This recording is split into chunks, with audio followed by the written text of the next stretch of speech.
everybody. Welcome back to another Fun Time Phoebe stream. Yeah, my stream might be stuttering right now. Made up pairs, my internet is dying because a storm rolled in. Yay! My favorite. Thank you so much for the resub, middleman.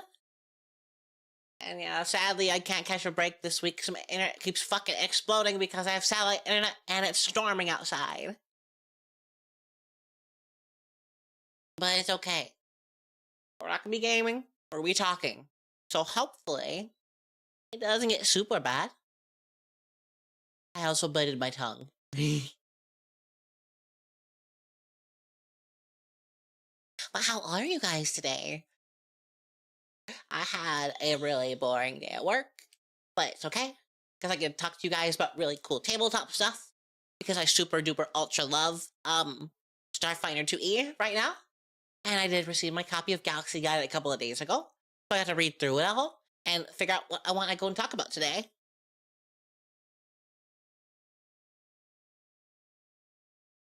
My line has Yaoi and Yuri. I'm enjoying it. People keep telling me I should play that. I might stream it at some point.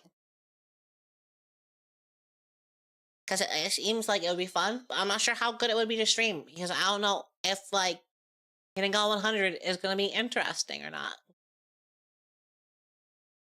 Yeah, I know I have 12 FPS, but internet is dying. Shut up.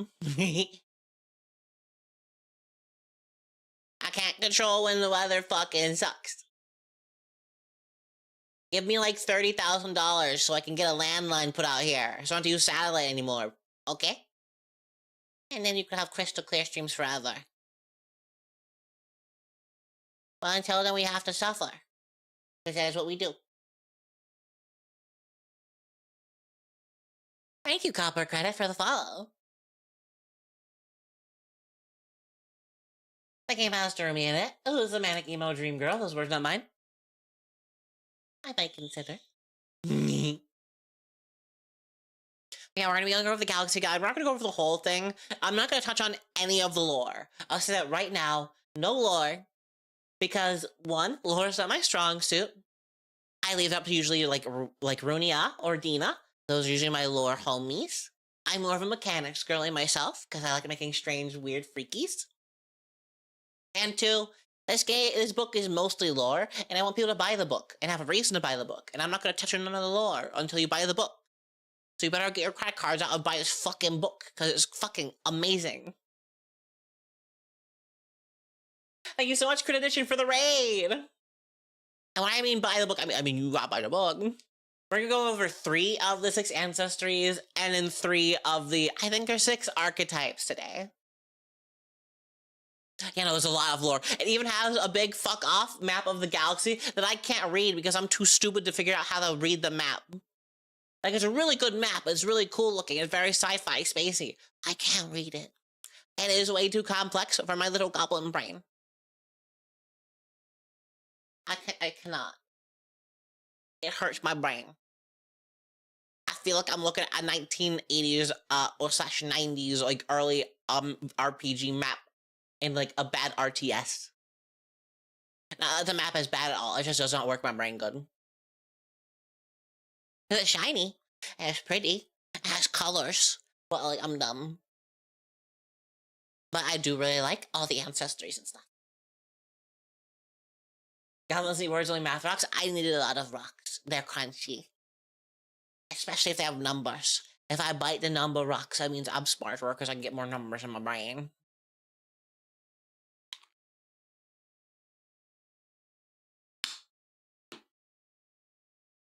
But I will say, I'm only going to show off 3 of them. But all 6 are fucking amazing. And I'm going to go over the ones that I personally like the most. But other people might have different opinions on what they really, really like. Like, I like Astrozoans. I like the Dragonkin. And I like the dogs.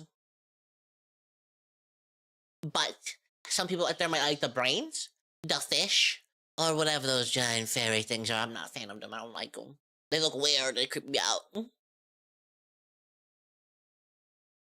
I had a first session of a game last night. The GM was throwing a swarm of thunderbirds at us. That's mean. Eat the bear. Eat it, actually. Oh, yeah, and then we're gonna go over some archetypes. I'm gonna go over the space pirate one, definitely. It really depends on how much time we have, because I'm only really gonna be streaming until like 8, I think, tonight, because I forgot to eat dinner. I'm hungry. I think we should get right on to the actual thingy itself, and hopefully the weather might clear up at some point, because I hope people can look at the book at least a little bits of it, because I love it. I love the art. The art is so fucking good in this book, but you're only going to see a little bit of it because I don't want to show all the art because that's all Paizo stuff and they might copyright strike me and I'll cry a little bit. But until then, let's go off to the other screen with the Book of Friendship.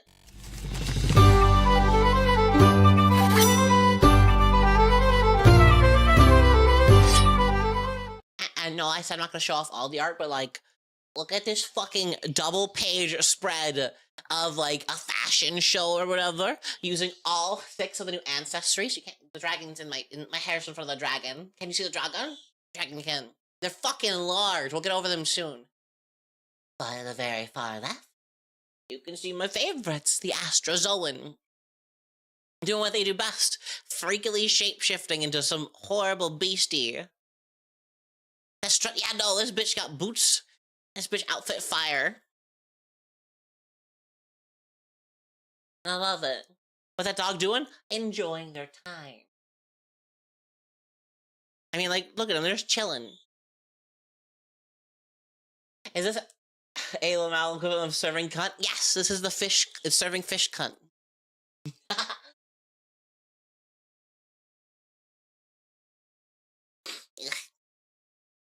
But yeah, no, I just want to show those off because I really like it. It just really goes to show like how diverse all of the everybody in Starfinder is.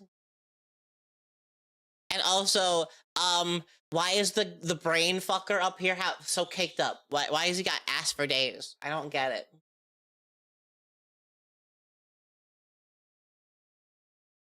But I just love it. Yeah, they got the fucking hat. It's a giant brain with a giant hat. I just really enjoy it. But starting off, we're going to be going over the Astrozoan, which is, of course, the first ancestry in this book because it goes alphabetical order. I super duper ultra love them. They are all about shape shifting and shape changing and stuff like that. In like the most like freaky, glorpy, fleshy, that's gonna scar someone for life if they see it way. I'm gonna read the little blurb here first for a second though, because I really like it. Thank you, pros, for the follow. An array of weird and wonderful entities flourish across the universe, and the resurgent drift links them all in a tapestry of trade networks, political alliances, and bitter rivalries. Species, or ancestries, are as varied as the worlds they evolved on. In a galaxy this vast, you could be anybody, and they mean it, because this gets fucking rah. They get weird with it. We're going to start off with my favorite one, like I said, Astrozoan. Astrozoans are strange little fuckers. They are medium-sized starfish, they're pretty large, who don't seemingly have a culture. It appears they've lost their culture in the gap. They have no clear origin or known homeworld, so they just use their horrifying, like, shape-shifting abilities to go and blend into other people and absorb their culture. And I love them. They are freaky. I just want to say, if you don't like body horror, you might not like these guys and might not want to look directly at the screen because they do it in strides. And that is their whole thing. They're giant starfish with a big fleshy sack on their back. Like, it was a weird little hump, kind of, and it's full of, like, biomass they use to go and, like, change their form to look like whatever they want to be. They can shapeshift into something that's either small, medium, or large of an ancestry. Although some of their heritages, which are sub-races for anyone new here, so like Pathfinder, Starfinder, which changes how they go about shape-changing or what they can shape-change into. They're 8 HP, 25 speed. Their attribute boosts are dexterity and charisma and free. When I first saw that they were charisma, I was so fucking like, wah. Like, they have a constitution flaw and a charisma boost when they look like this. That's them right there. They are the starfish.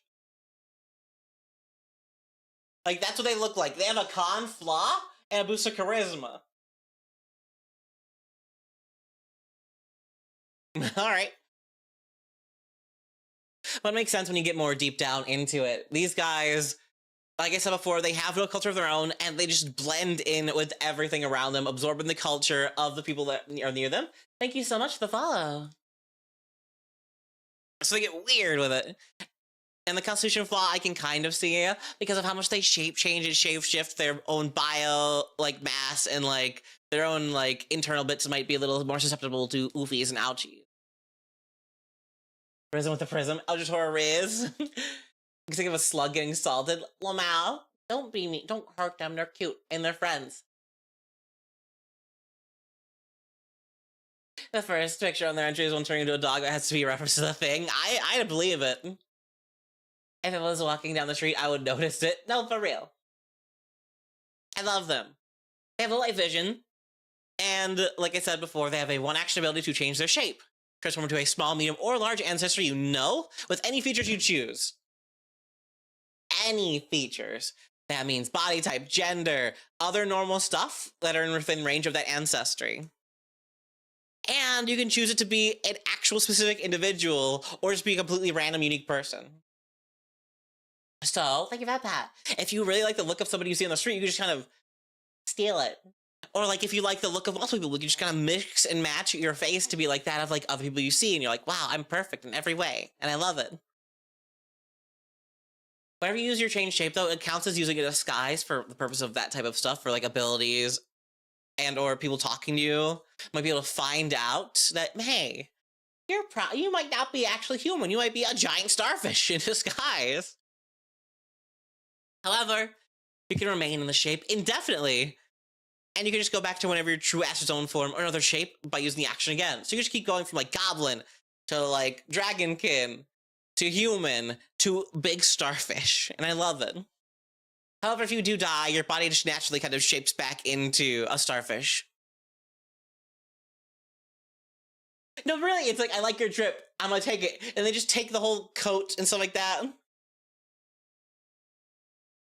They can, like, because they can also, like, transmute clothes and shit. I love it. And there are 5 different heritages: Aquazoan, assimilated, cloned, construct, and wild. And like I said before, some of these might change how your change shape works. Like, wild Astrozoan can only choose to change shape into one ancestry, so it has to be either, like, one of them. So you can't go between, like, goblin and dragon, like I said before. It could just be you are human. You could only shape change into human as your one ancestry. However, you can also change shape into animals with the stats of a level 1 pest form. So instead of just choosing to shape change it into just humanoids and stuff like that, you can just say, nah, I don't like that. I want to be a fucking dog. Which is what this is doing, I believe. Turning into a weird fucking dog. There is a feat later on that goes and makes this even better by allowing it to be like an animal form spell instead of just pest form. The construct copycat is also one of my favorite ones. You can just use your change shape to assume the appearance of a small or medium construct, not large, by the way, just only small or medium, and also give you the augmented body general feat for free, as you've reinforced your body with a bunch of technological augmentations that you can turn into, like, a robot, which I believe is what this one is doing down here. This one is turning to a guy into a robot instead, which is horrifying. I love that they made the actual art of it disgusting, almost Korra-like in some places, but still fleshy and weird.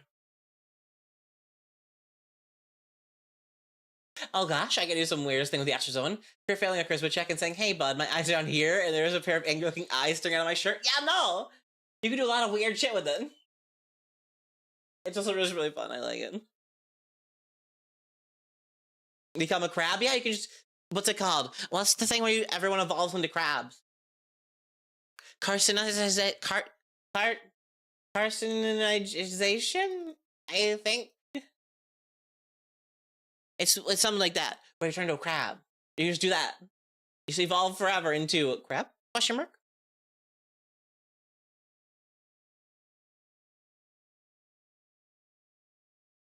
Oh, I hate this. Thank you. Yeah, it's the best.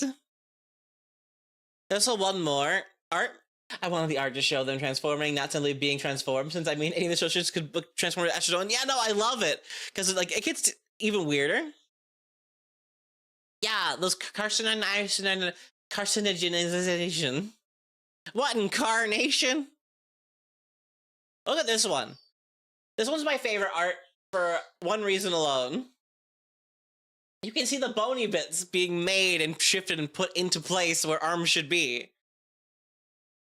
It gives me big The Thing vibes, as well as, like, going to show, like, yeah, they're just making their body, like, wholly into another person. Not just, like, outside they look like it. No, they form bits and pieces of, like, muscle, sinew, bone, organs with biomass just to make themselves fit in through shit, like, even, like, x-ray vision, and not x-ray, like, x-ray, like, beams and shit like that. It'll show, like, hey, this interior looks like a person. And I love it. I love it a lot.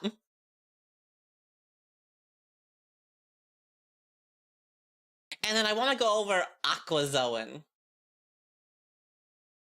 Aquazoans are interesting to me because Aquazoans are like water.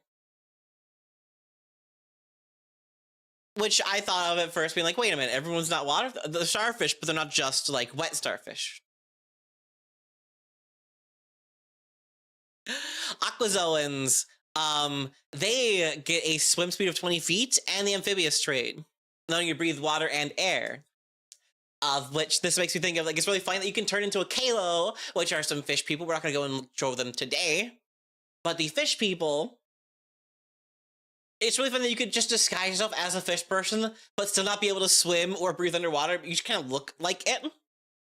And I really like it. And I didn't fully jump into Starfinder winning stuff before the drop. Exciting seeing all the cool options and the hype building of her lace. I mean, they're always a little moist. I mean, they probably look gloopy when they're, like, not in, like, a person form, but in, like, a starfish form. I just really like it. Oh, you put the feeds on stream, I can show my friends now. Listen, okay. I just really like these. There's a lot of really cool stuff with them. This one, I'm going to talk about all the heritages real quick. I'm not going to go over all the feats. I'm going to go over my favorite ones, but I want to go over all the heritages because they're really neat. Assimilated Astrozoan is my favorite one, personally. Construct is really cool, but Assimilated is my #1 favorite. Whether you were raised as a member of another species or became fully immersed in their cultures and traditions later, you've completely assimilated to another ancestry and feel as comfortable in that skin as in your natural form. You choose one common ancestry. You can select ancestry feats from the ancestry you chose in addition to your character's original ancestry. You can select feats that require physiological features that you lack, but can only benefit from those feats while you're in the ancestry form. For example, an assimilated Astrozoan who selects the Sheeran basic insectile flight feat can only fly while in their Sheeran form. I just love the fact that you could just start out and be like, hey, adopted ancestry is a general feat that's really cool and all, but, like, I want to take it a step further. Raised from birth, I thought I was a bug. And now, like, my body is so, like, adapted to that culture and assimilated into it fully to the point that I can just do weird bug things. Or weird, like, you could be a Skittermander with, like, 6 arms and then hug people and shit like that. You can do so much different cool stuff, and I love it. It's just really good. And then cloned is just like, hey, you were born in a laboratory. And so, like, whenever, like, you roll success against, like, curses, diseases, or polymorph effects, you get a crit success instead. I should have called it adapted ancestry. I think that'd be funny. That's reminding me of Jake from Adventure Time. I mean, like, kind of is. Puberty for an assimilated Astrozoan must be weird as hell. I didn't even think about that. That's gotta be fun, though, at least. Like, think about it, you're like, people are growing hair in strange places or whatever they got, and you're like, Mom! I have 5 weird hands and stomach mouth! What's going on? That sounds great for when the evolutionist class comes out. It does. Dustin, I know you're in chat. you just did a tech core playtest, so can next year's playtest be a flesh core playtest and give me a, what's it called? Evolutionist and biohacker, please? Give that pat. Like, not just a dog with superpowers. It's just all weird stuff. I love it. It's so much fun stuff. You're like, wait a minute, I'm weird.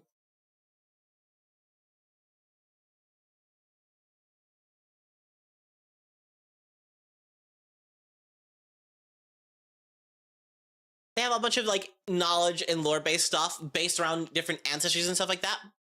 If you want to go ahead and go into deep of one of the ancestries and still be an Astrozoan, I don't care about those right now. We're going to talk about some of my favorite ones. One of them, of course, has to be Friendly Face. It is an uncommon one. You can change shape to transform into a specific individual, which is already listed in change shape, but you can do it. But as long as you've studied the individual for at least 10 minutes, creatures you do not interact with will not suspect your disguise unless your behavior is markedly different, or the creature has an intimate familiarity with the individual. Well, Jimothy, you're at the age where kids start growing extra tentacles. Why does that voice sound like Carl Lisa from Dreamtron? Because it's fun. Anyway, Changeling is definitely on the list. Like, there's a lot of freaky stuff you can do with them, and I love them. I don't think my publisher would let me write a book called Fleshcore. That's because they're cowards. I would buy Fleshcore immediately. I'm a freak. Let us freaks buy your books. But I just really like Friendly Face that allows you to just be a weirdo and just nobody suspects that you're just like a scrunchy boy inside of like a fake meat suit.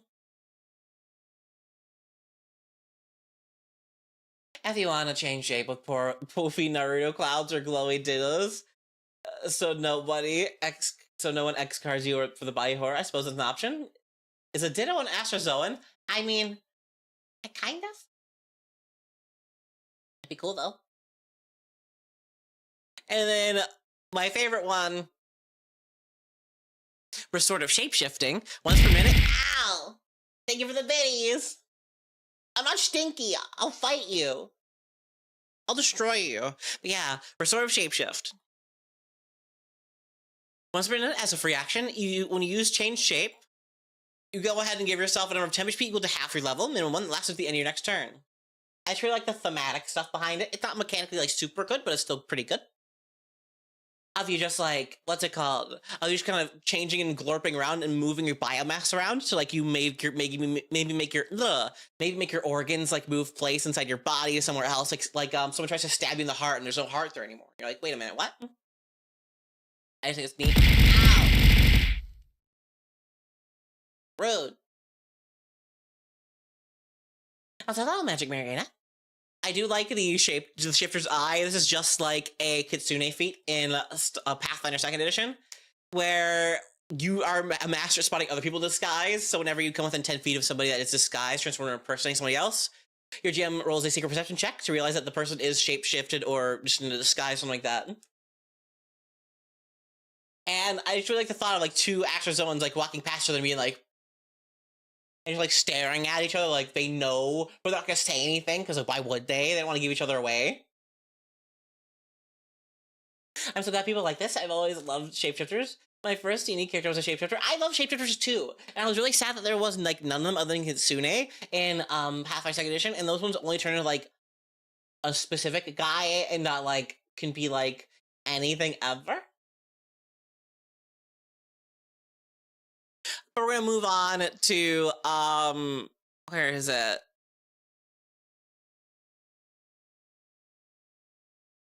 There's my favorite one. I'm the real one. There it is. All right, I'm the real one.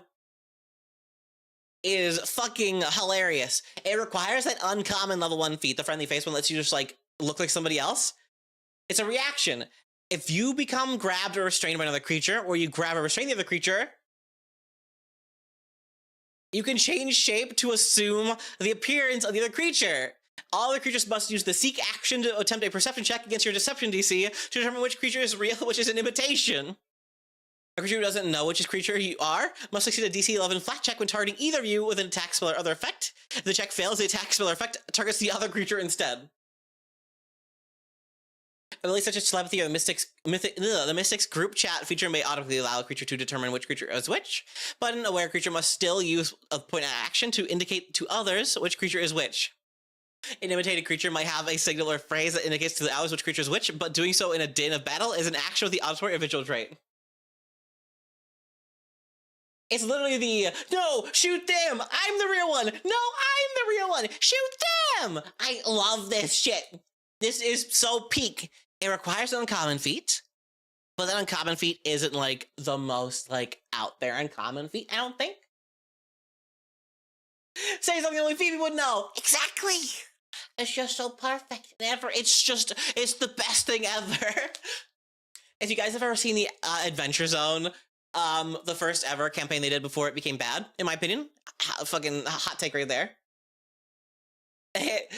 One of the first ever things they do is they're fighting an evil drow wizard person in like the dwarven ruins, and like Gundren Rockseeker, the dwarf, is there, and then the drow guy just scuffles over the edge of like a cliff where they can't see, and then two Gundren Rockseekers stand up, and then one of them is like, oh, we need to figure out who's who, and they're like, hey, I'm Gundren Rockseeker. I can't tell you anything about like what do you need to know? I know everything about the Gundren Rockseeker family history. And the other person's like, hello! It is me, the real Gundren Rockseeker!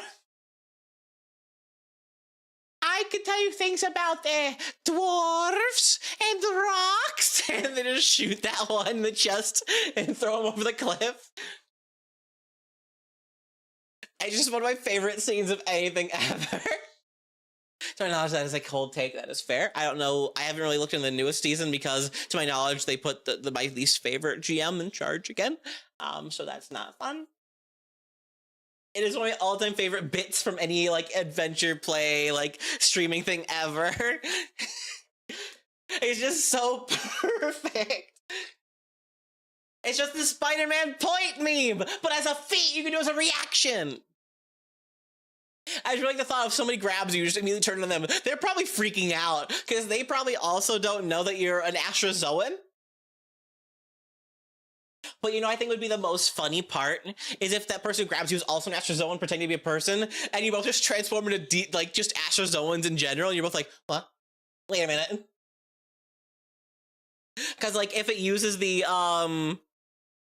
shifter's eye type thing, if you have that feat too, and like you know as soon as you guys within 10 feet you show that you both are like weird shapeshifters, and then you both just start using I'm a real one on repeat, so both of you just become different people, and everyone's like confused and it's all weird and everyone's like unsettled and no one's having a good time anymore. I just really like it. I just think it's really fun. It's one of my favorite feats of all time in any ancestry ever. That includes all of like the 5.5, 6 years of Pathfinder 2 I've been playing. This is it. This is my favorite one. And it's also, I'm the real one! It's just titled perfectly. It has the perfect name, and it has the perfect, like, effects. It's, like, 2 paragraphs long, but it's worth it. I recommend taking it. It's the best ever. But you do need your GM's permission to use an uncommon feat, which is the first level that requires this one, but at the same time, fuck it. I'm taking that shit.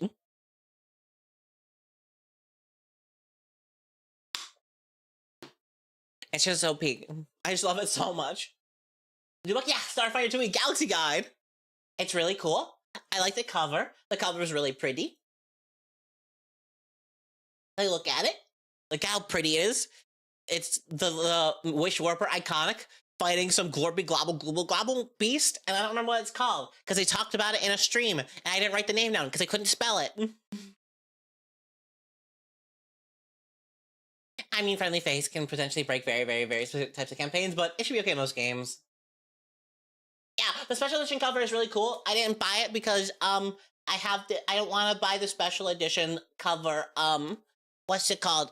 The Starfinder special edition cover, like subscription, because all of the other covers might not be peak, and I might be sad. Example for the core books, yeah. Think of this as like, okay, so the ancestries are, I'm reading them right now. They're on page 133. For the past 130 pages, it's nothing but lore about the galaxy and the factions and stuff like that. It's more like a campaign setting primer. with some player stuff thrown in that you can play now if you want to. And I want to. I'm gonna play an Astrozoan. This shit's awesome. And here's the worst part about playing tabletop games. Is that I can't pick 2 5th level feats at level 5.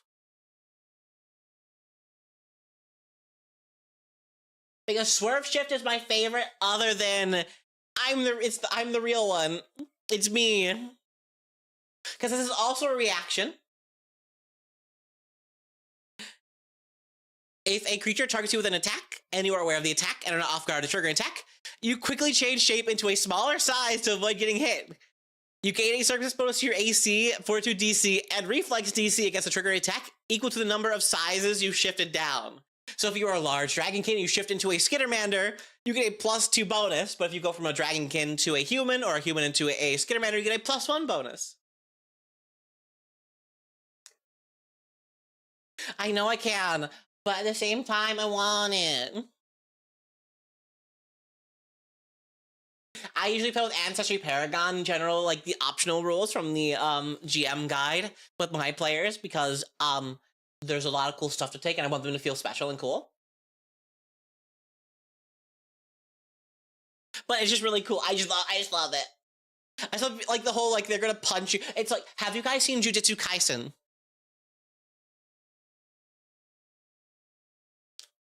Jujutsu Kaisen has the whole Todo fight with that weird plant motherfucker.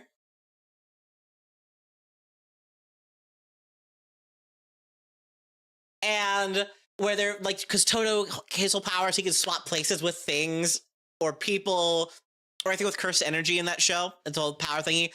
But he's swapping places with his battle partner, the main character of the show, to fight this one plant bitch.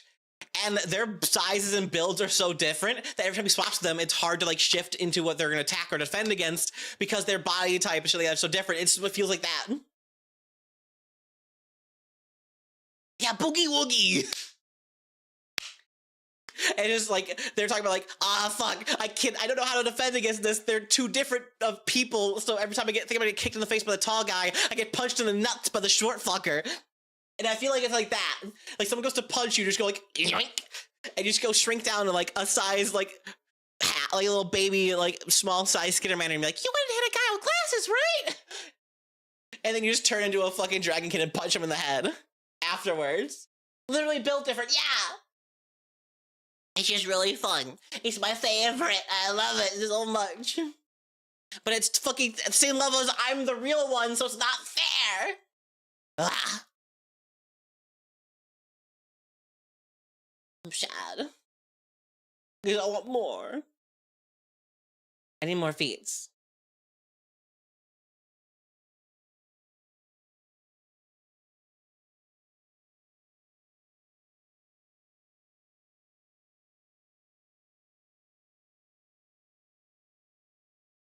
Where are you? Oh yeah, Transforming Huddle. There it is. My favorite 9th level feat. Transforming Huddle. You can adjust your body's size and shape to take advantage of obstacles in the battlefield. Change shape into a small size form and take cover. You can take cover to gain standard cover if you would have lesser cover from a creature after you change shape. If you had standard cover from a creature, you gain greater cover instead. Astrozoan is a starfish, yeah. This one's just really fun because literally you're getting targeted. Ouch, rude. You're getting targeted by a bunch of stuff and you're a big guy. So you just turn to a small guy and hide behind like your soldier friend or someone who can take the shot for you. You're like, oh no, I'm just a tiny man. I just love them. They're so fun.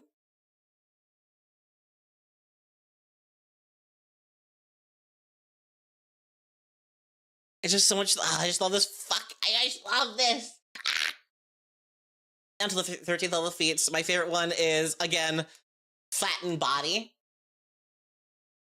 Flattened Body, one action. If you have Transforming Huddle from the last feat, that's why I talked about it first. You can flatten your body to completely avoid getting hurt. Change shape and drop prone to take cover by hunkering down. You can hide and sneak due to the greater cover and to lose benefits by take cover when you sneak. Because you can like it turn into like your starfish form and just flatten yourself really tiny, like and just like across the ground. I think it's really funny.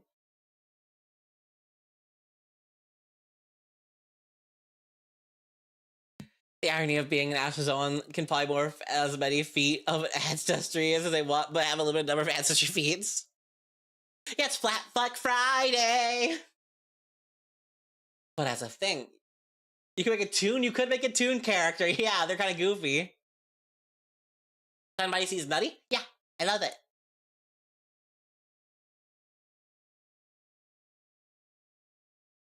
Bugs Bunny ass cartoon fucking Starfinder character. Yes!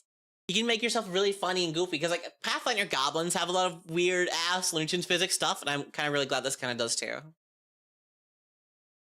There's a lot of really cool, really awesome stuff that I really love.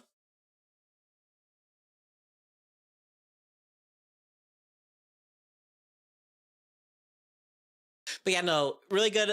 One action, change your shape and drop prone to take cover by slurping down, and you can hide and sneak due to the greater cover, and don't lose the benefits to cover when you sneak. You just have to take those actions afterwards, but it's really nice if you need to, like, you know, slurp your way, some better positioning and stuff like that. And then since someone talked about it in chat, there is a reach feat. One action ability. For 1 minute, increase your reach when you are delivering touch range spells and making armed strikes to 10 feet. However, it does not change your melee weapon attacks range. So it's not like the Minotaur's one. Hello. But it's still pretty nice. I was gonna make a Mechanica as my first Starfinder character, but now I want to make an actual cartoon motherfucker. You can make up a cartoon mechanic.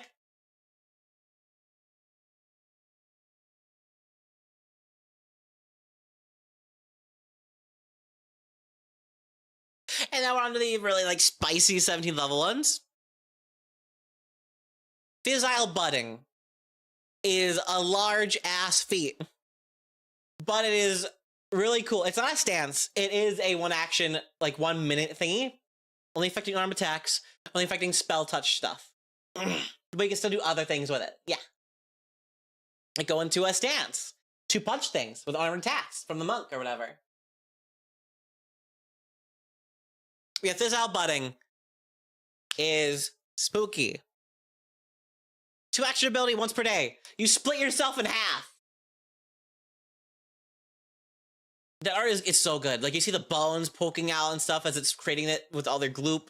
But yeah, no, you split yourself. You rip off a limb. Like you rip off one of your 5 arms or whatever, and then you have 2 people on the board. You both share the same action pool, and you both share the same initiative, and multiple attack penalty and stuff like that. But you can just like move all your shit around.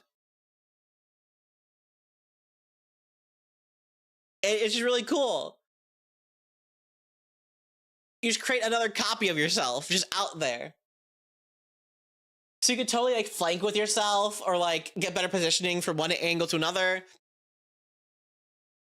And at the end of your like the effect of it, you get to pick which one is the real one and which one's the fake copy one of you. Kind of like how the mirror thaumaturge works. And then the copy of you just walks towards you and gloops itself back onto you. But for Gappin, the funniest time you rip off a limb. Oh no, I'm sorry. My internet's being mean because it's storming.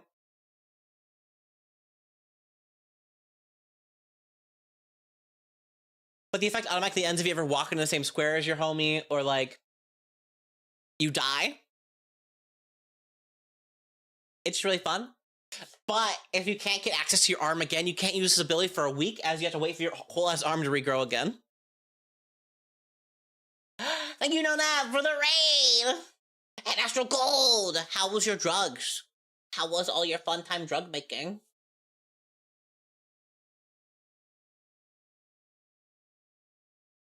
Vienna? No, you didn't follow me before! No, Dad, I can't believe you hate me and want me to die! Yeah, hey everybody. Hey, here. I'm Phoebe Bain. Come next video extraordinaire. I talk about tabletop games from Pathfinder Lands to 5e Ultima. And today we're talking about Starfinder 2E's new Galaxy Guide book that just came out in like a week. But I got like my subscriber copy, so you know. I'm going over my favorite parts of it. That cloak, costume, armor, leg. I hate you, Dustin. You're done. Also, thank you, Group is here for the follow as well.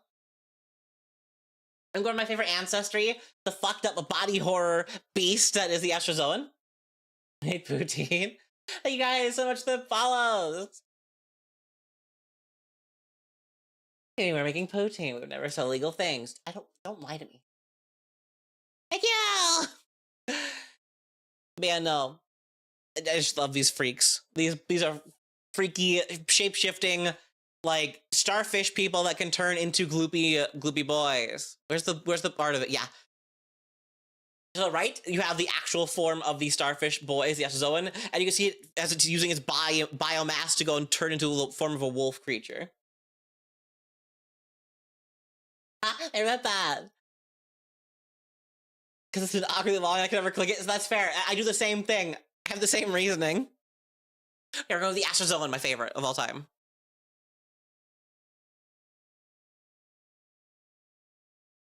For the boosts, dexterity and charisma, and free the constitution flaw.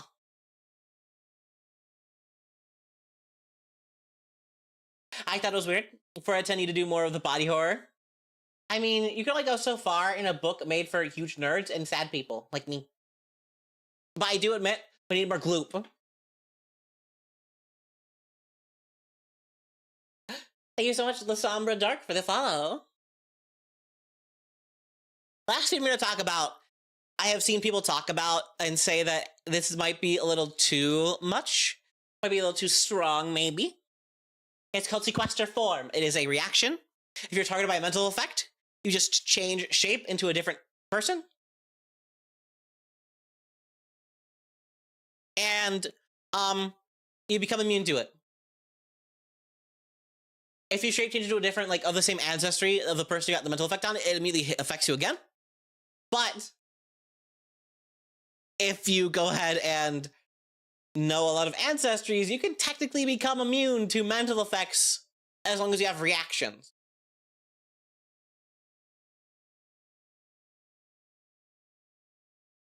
So, people have been saying this might be a little strong. I think it also might be a tad bit strong, but not overwhelmingly strong. But it's literally just you become immune to mental effects as long as you have reactions and as long as you know different guys. And since it's like level 17, I'd imagine by level 17, you'd know a lot of different ancestries to turn into.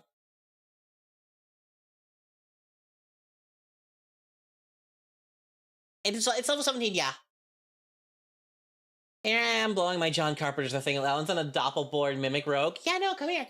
We're playing Astrozoan. We're gonna be freaky together. Thank you about that. The Constitution flaw sounds weird for shapeshifter, but honestly, if I was 99% Nickelodeon Gak, then I would probably have low Constitution too. That's what I was thinking. I was thinking like it might be easy. You might be easily susceptible to like diseases and stuff exclusively because you have such an ever-changing biomass slop in you that if one part gets infected or whatever like that, you gotta like glorp it out and do a bunch of fuck shit.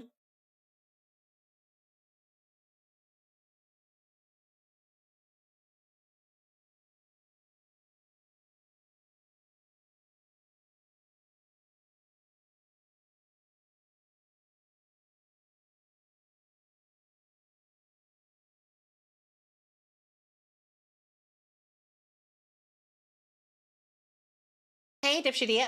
But yeah, this is the Astrozoan. It's my all-time favorite, and I love it the most.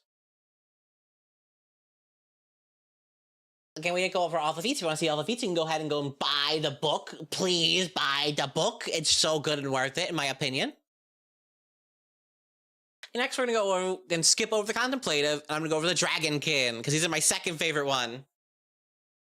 Look at these big motherfuckers. These are large-sized ancestries. Base. And you know how I feel about large-sized ancestries. I want more. Give me more, please. Oh, no, wrong button.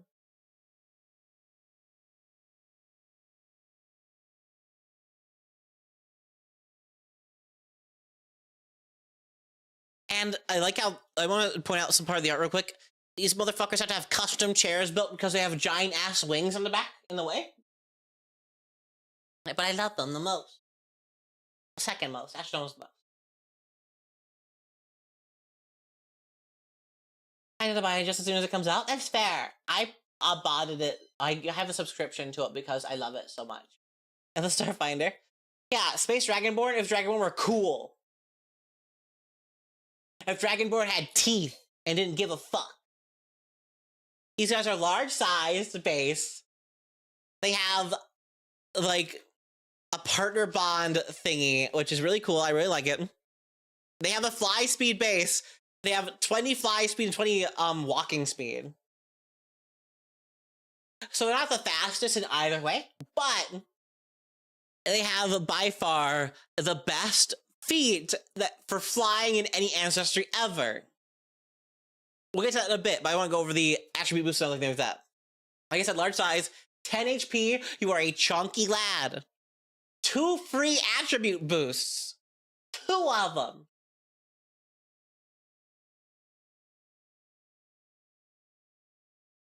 And also free.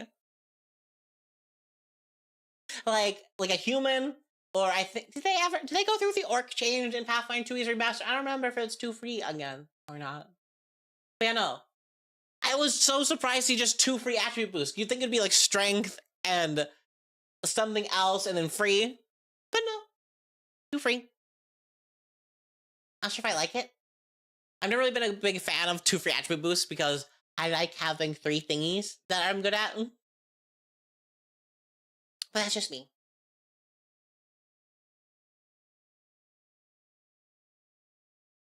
They have dark vision. And like I said, they have a partner bond. Partner bond. You can form a permanent empathetic bond with one willing, sapient creature, usually a non-dragonkin. This thing was made for you dragon fuckers out there. If you guys like dragons, if you guys are weirdly horny for them, like my friend Melly, this was made for you. No, I showed the designs of Dragonkin to Melly, and she says they're too gargoyle-like and doesn't like them. Don't worry, I tried. I like Fluff for a boost too, personally. But yeah, no. You make an empathetic bond of like totally not horny stuff with a partner that's non-dragon-like. They happen to be like a human Nephilim that's an alchemist, you know, it could happen. Form this bond is a 1-hour activity that can only be attempted if both you and your partner share a deep emotional bond. You and your partner must remain within reach of each other for the duration of the activity for it to succeed. So, like, you know, that's exactly what you have to be doing, but, like, as long as you guys are, like, within reach or touching each other for an hour, and you guys are, like, you know, have a deep emotional bond,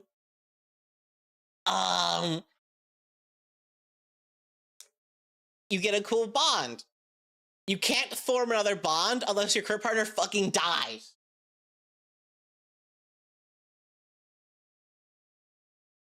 So, like, this is you're married to this fucker.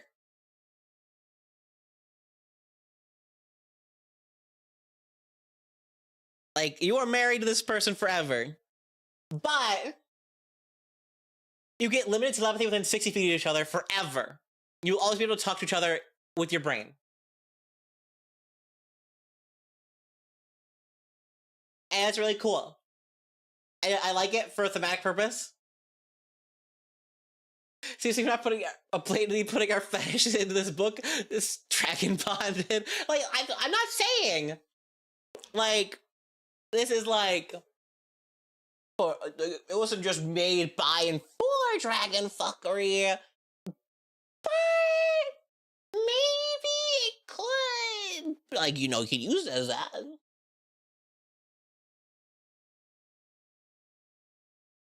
Large dragon man who literally forms a bond with you for life, and he has a butterface. Listen, Melly is the tism. She's turbo-tistic, like me, but about D&D, so she has very specific things about what she likes about them, which is fair.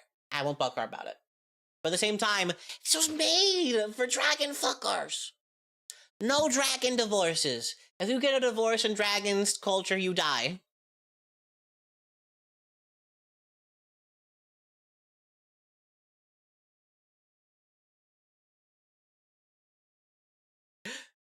Man, no, that's just these are rude. This is like these are the basic features. This is not like a class feature, not an ancestry feature, not like a heritage. You just get this, you get the partner bond for free. However, one of the heritages is heartbroken. Heartbroken. Your partner fucking died, and you're still a sad bitch. You've got that elven shit from Lord of the Rings. You're like, oh, everything, I can't be friends with small folk because they'll die. But you get a +1 bonus to saving throws against emotion effects. And if you get a success, you get a great success instead. Yippee! That was worth your wife dying.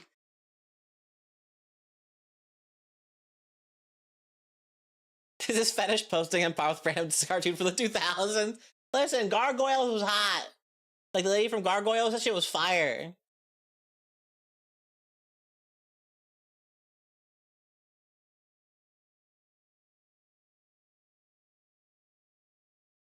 For looking back at 2000 cartoons, who was writing some of that shit?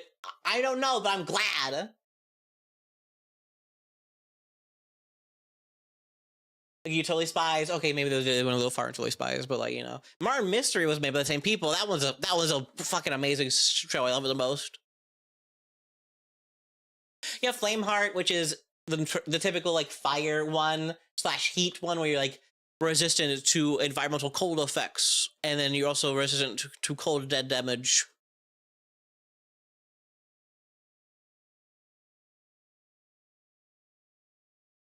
Yeah, Mercurial.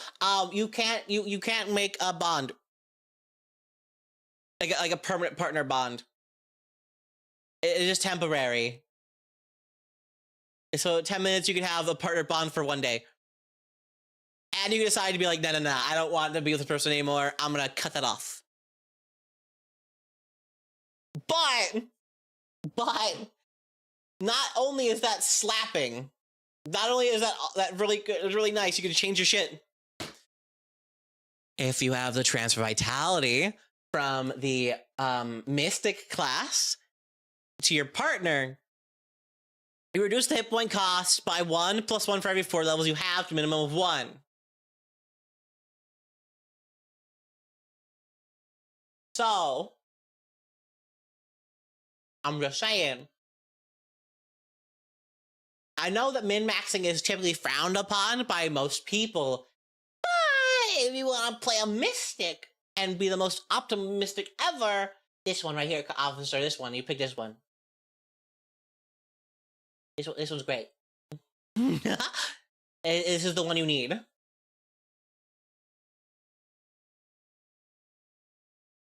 And Shipborn is the archetypal, here's your medium-sized heritage.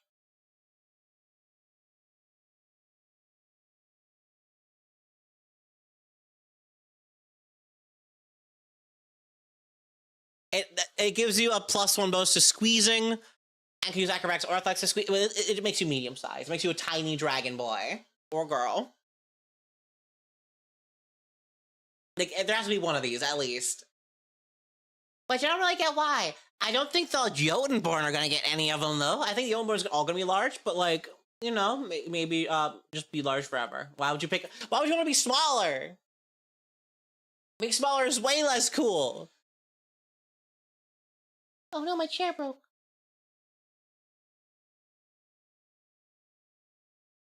Oops. What the fuck did I do to my chair? Ah!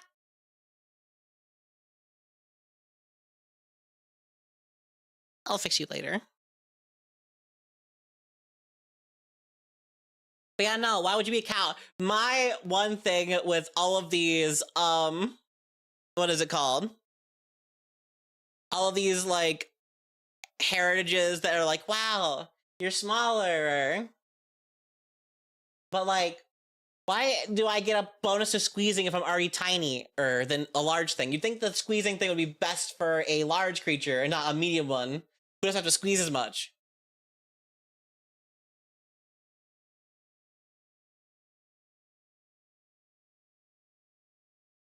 Sadly, my experience with Starfinder has not been great, but that was thanks to the local Pathfinder Starfinder Society. I'm sorry to hear that. I personally love the game and its rules and stuff like that. And the designers are really chill and they're nice to talk to. So hopefully if you ever get into a second edition game or something like that, you might be having a better time. Yeah, they're little, but like, why do I care if they're smaller or if they're gonna squeeze more? Like, I don't know, it's weird. That's my one pet peeve of the smaller riser ones. It's just like, hey, they're already small, why didn't you squeeze?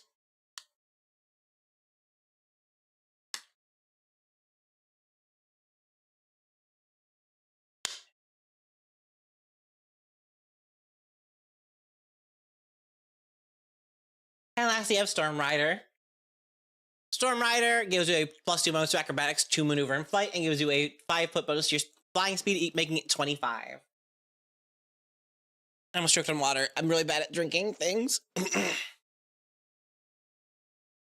Those are the heritages. Like I said, shipborn is dumb. Be large. Love yourself for who you are and your tallness. Mercurial Dragonborn is peak for mystics. Heartbroken is sad. Flameheart is your fiery one that makes you resistant to cold or whatever.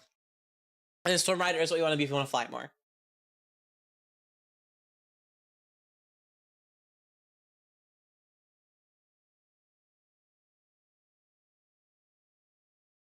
Now moving on to the feats, we have the Dragonkin Breath. That's what you assume it would be. 2 action ability, 50-foot cone, deals 24 damage. You can choose the damage type to be whatever based on any like sonic slashing, the different damage type. You also give it a different weapon group. And it scales every 2 levels.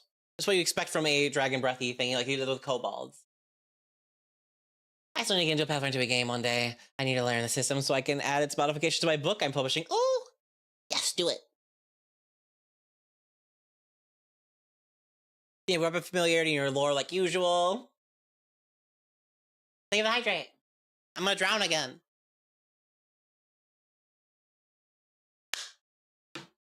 I didn't fail.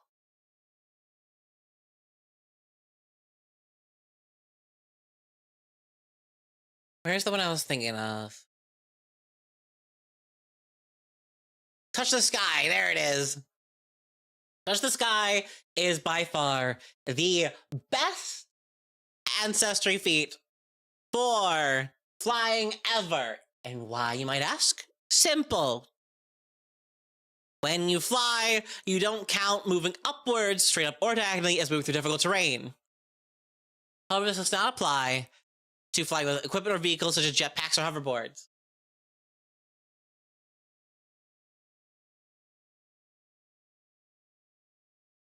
Like, although I have something very important I want to bring up with this whole thing of it. I've been playing Pathfinder 2e for about 5.5 years, ever since it came out in 2019. However, never once have my GMs ever remembered the rule that flying upwards or up diagonally costs you difficult terrain extra movement. I've never used it. This, to me, I feel like I haven't seen other GMs use it either, because I've been playing a lot of games for a lot of years. This feels like the whole Guardian can use reactions in initiative even if their turn hasn't come up yet, which I have never seen anybody rule the other way, like the way it's supposed to be.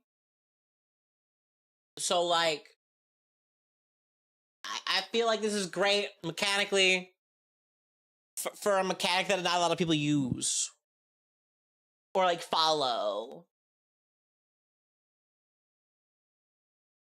So like I feel like this is very like like situational, depending on like the campaign and your GM.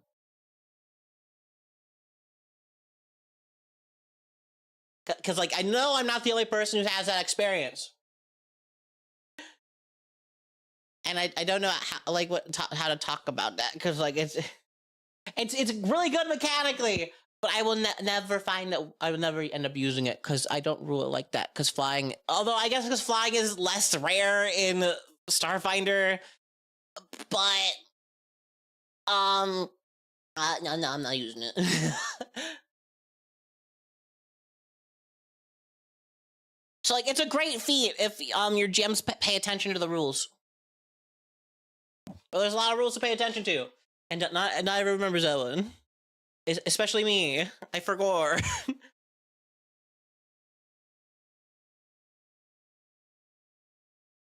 Definitely just gonna get rid of having to spend an action return to say flying. No, I'm okay with that one. Die.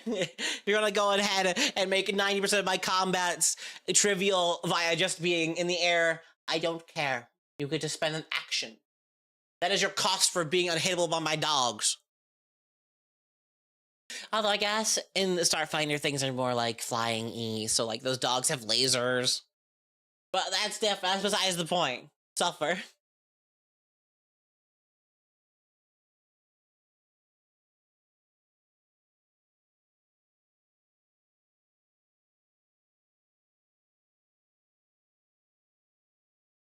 Sort of it now. That's what I'm saying.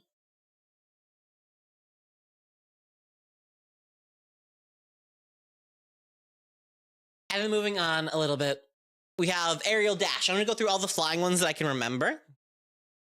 Aerial dash, 2 action ability, fly 3 times.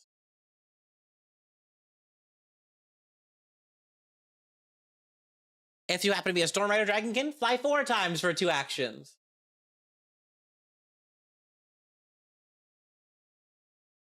So like, you know, that's a lot of fucking movement. 25 flying,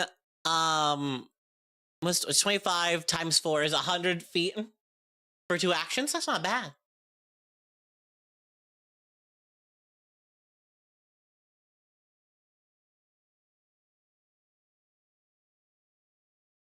Where is the other one? Aerial Master. 9th level feat, very easy. Your fly speed increases by 10 feet.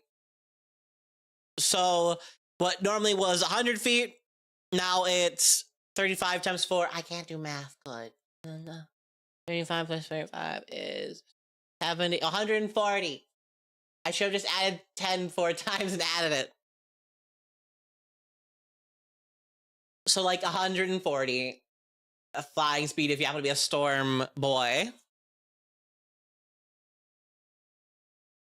Which is pretty great.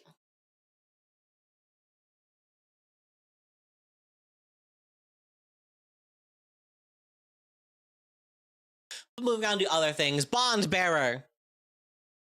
Someone asked in chat earlier about being able to ride your Dragonkin friend. Yes, they can. It works the same as the Centaur ancestry does. If you're medium size or smaller, if you are large size, / if you're the tiny boy one, you have to be a Skitterman or whatever. However, your partner gets 3 actions back, you get 2 actions back rather than 3. Same thing as Centaur. Where's the other one? But it gets better. Mounted Unity, level 9. Fuck that noise, you get 3 back as well.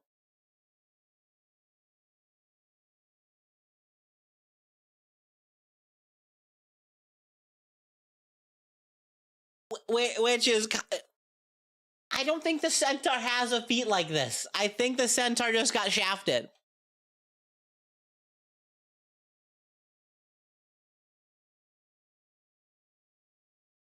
So like, that's fucking amazing. Even if, like, especially so if you were to take the Dragonkin to Pathfinder 2E and, like, do the cool conversion thing for that. Because mounted feats are great, and there's a lot of cool stuff for mounted combat. And being able to mount your friend in a non-sexual way, and your bonded partner does that, but at the same time, It's just really strong and really good. And people aren't talking about it as much, I don't think, as they should. Because it is really, really good. Is there another one? I don't think there's another one based off of that. There's not. Oh yeah, it's her ally. It's right next to me. And then at 13th level, her ally, if you're adjacent to an ally or they are riding you, you pick up a dude and then chuck him. 20 feet is normal, dude. 40 feet was your bonded partner. Movement on trigger reactions. Ally ends their movement on their feet and treats the fall as 20 feet lower. 40 feet lower if you throw your bonded partner. This is kind of like the Minotaur chucking feet or the Barbarian chucking feet, except for your partner doesn't go ahead and stab a man at the end of it.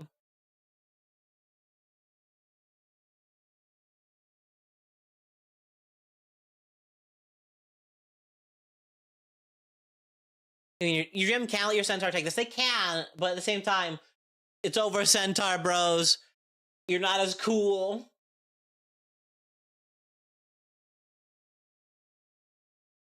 And I love it. I love it a lot. It's also really mean to centaurs. Centaurs could get 4 tiny jetpacks to wear their hooves easily. That's kind of cute, actually. But centaurs have horse legs, which are really weak and will explode horribly. But moving on to my other favorite 13th level feat, we have Dual Bond. Dual Bond, if you're Mercurial Dragonkin, fuck it. Bond with whoever you want. As many as you want. This also goes coinciding with the Mystic one for extremely double ultra min-maxing with everybody ever. There is no cost anymore. Fuck it. You can just do this with as many dudes. They can't talk to each other, but they can all talk to you. But since a Mercurial Dragonkin thing, you can just have everybody linked up to the Mystic, and then all of your special stuff costs like only 1 bippy to do any cool feats that require you to hang out with your homie. Like cure them of shit. Or give them more HP if they take damage. It's just... There is no more cost to do stuff with your homies for the Mystic if you are a dual bond Mercurial Dragonkin. Sure, it's level 13, but at the same time, you just negate a downside of a lot of feats with it. I love the Mystic. It's my favorite class. Mechanic is tied with it right now, currently. I don't know which one's my favorite because neither of them have come out fully yet. But this is the best ancestry by far for one of my favorite and best classes, in my opinion. So I'm just saying, best in slot Dragonkin, Mercurial, Dual Bond, Mystic. For any optimizers out there, here you go. Take it.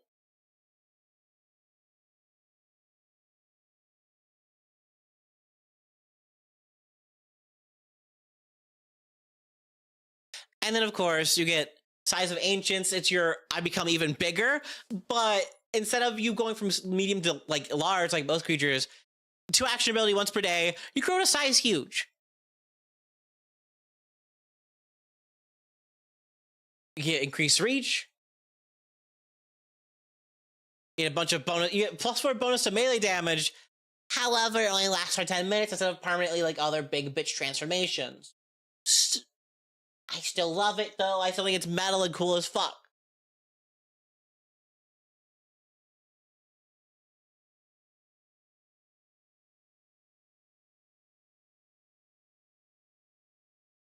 I just like it a lot.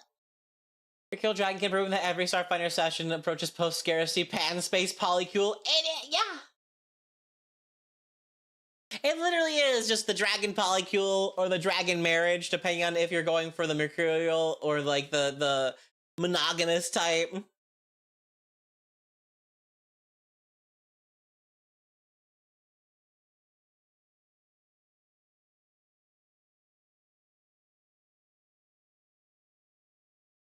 It's just really funny.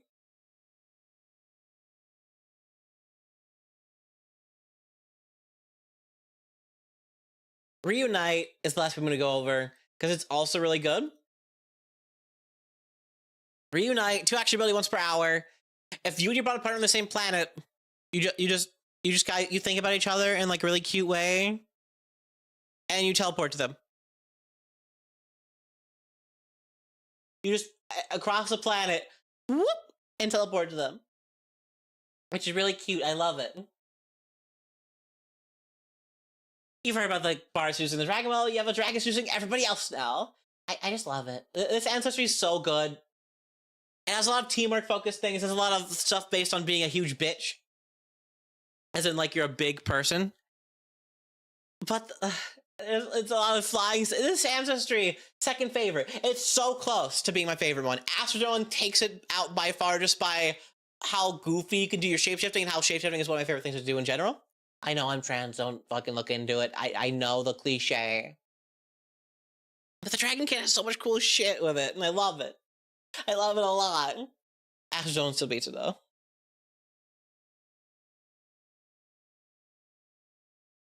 And then lastly, we're gonna skip over the fish and the giant fairy thing, because I hate them. I'm gonna show the fairy thing real quick, though. I'm a little out of it. Look at this fucker! I hate their design so much. I hate them. They're large-sized, lanky motherfucking... Ugh. I hate what they look like. I hate them. Let's talk about dogs. You all like dogs, right? Vlaka are cool. Vlaka are neat. Vlaka are these dog/wolf people. Here's your dog people ancestry. I know you guys have been craving for that since Shuni were forgotten by both Paizo and most of the community. But these guys are from a dying world. That sun went out and they were like, well, shit, we're gonna die, and the sun reignited. There's a whole thing about that.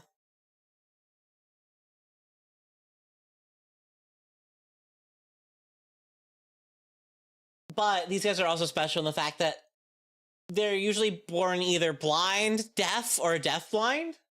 There are some normie dudes, but like, why are you playing the cool blind/deaf/deafblind ancestry, not picking one of those? Each one gives you a different special way of either communicating and or sensing things if you happen to be one or both of those. However, if you are a non-deaf/blind/deafblind, Vlaka, you just have normal senses and you get nothing special.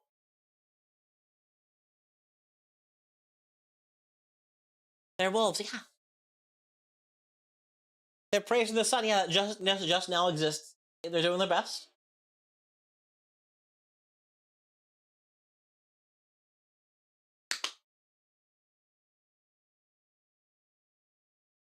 Fibs, me!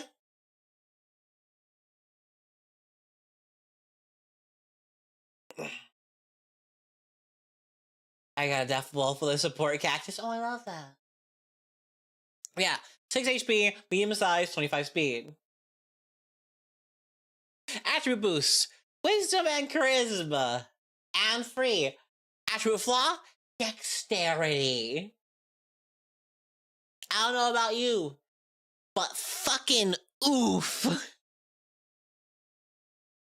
They make for great big brain bitches. But that dexterity hurts a lot. My mod Lumi is gonna have to go and change their shit to just be 2 free boosts and just be intelligence dexterity, because ouch. Dexterity attribute flaw always sucks. It is like one of the worst things in anything ever. But I can understand it kind of. They kind of blind or deaf or both. Thank you, Runia, for the raid! If anybody's new here, I am Phoebe Bane, Goblin YouTuber extraordinaire. Talk about sorts of tabletop games from Pathfinder Lands to Fabio Ultima. And today we're talking about Starfinder 2nd Edition. Going over my favorite ancestries from the brand new Starfinder Galaxy Guide. Right now we're on the Vlaka, the last of my 3 favorites. So we're going over. These guys are wolf people from a dying world who had their sun go out, and it was a whole big thing, and then the sun reignited itself. You're like, wow! And these guys are either born blind, deaf, blind, or normal. Normal is the rarer one.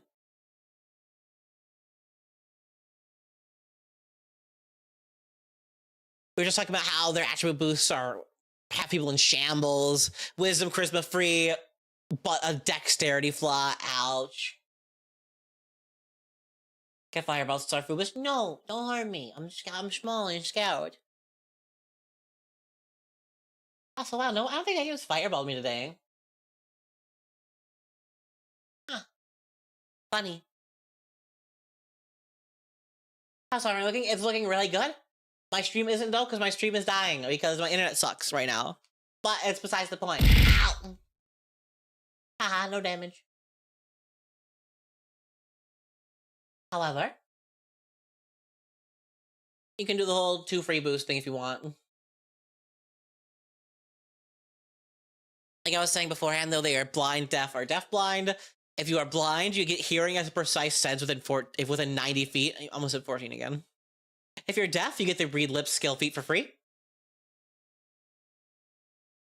If you're deaf-blind, your sense becomes a precise sense within range of 90. And if you have your hearing and also your seeing, you get nothing. You have your eyes and your ears. You're lucky you have those. But thank you for the raid. I was talking about earlier, this book has a whole lot of lore, like 130 pages of lore that I did not go into because, 1, I'm not the lore person. That is Runia and Dina's job. And 2, because I want people to buy the book. Buy the book, please. Please buy the book. And lastly, for their base features, they are versed in sign language. For free, if you don't meet the prerequisites, no matter what, you just get sign language. If you know a language as a tactile version, you also learn the tactile version of those languages, which means if you know any spoken, signed, and tactile languages associated with all languages you know. Right off the bat.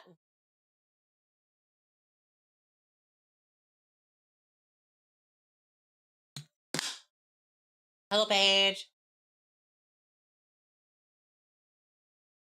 Moving on to the heritages and stuff. Yeah, empathetic. Vlaka, by the way, have like 2 very different sides. Their feats, for the most part, they are either, we love you, we love each other, cooperative, we can do this, we've got this, and I will kill you if it means I need to survive. They're very much like wholesome friendship people, but also deep survivalists who had to deal with their whole sun going out type of thing, you know? So they have like a good mix of both, like, friendship, yay, and I'm surviving on this desolate planet. Anything it takes. I didn't actually think about the whole sun thing inside of a spacesuit. Now that you say that out loud, I never thought about that. Maybe you have a suit that sniffs for you, question mark? I don't know how that works. I didn't think about that, actually. Oh, no. You know, empathetic Vlaka, they get a +2 bonus perception checks to sense motive. If you're actively using sense motive on a creature who's enchanted, possessed, or subject of emotional effect, the GM rolls a secret check without usual penalty, and with a -2 penalty for you to potentially notice the enchantment, possession, or emotional effect anyways. If you don't notice it, you're like, oh wow, something's wrong with him. I can tell because I loved him. Keen-sighted gives you dark vision if you have a vision in the first place. So if you are deaf and or normal-sighted. Nomadic Vlaka gives you just more languages. You get 2 additional languages of your choice, and then multilingual gives you 3 instead of 2. So if you just want to take a lot of languages, this one's the one to go for. Sharp Tooth gives you an unarmed attack, like a bitey jaw that does 1d6 damage, like a goblin. Has finesse and unarmed. Star Marked, you will witness the miraculous rebirth of your dying star. Your coat or eyes are marked with starbursts that shine with the light of the stars. You get a 40-foot radius light, and then a dim light 40-foot radius outside of you as well. However, you can't use this ability when you're beyond the energy of a sun or stars, such as in the drift or another plane of existence where there's no sun or stars to be had. So yeah, you just kind of exude star energy that gives you like cool energy and light coming out of your body. And Winter Coat, the same thing as the fire-hearted Dragonkin. You're really cool on places with really cold stuff and environmental cold stuff, and then you have cold resistance.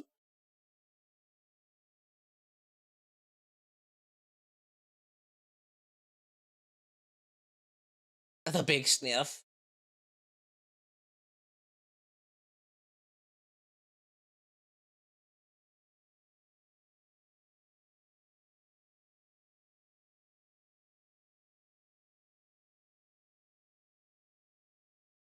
Honestly, when you live in a hostile environment where the option is death and it's all more important to work together to others get along, yeah, no.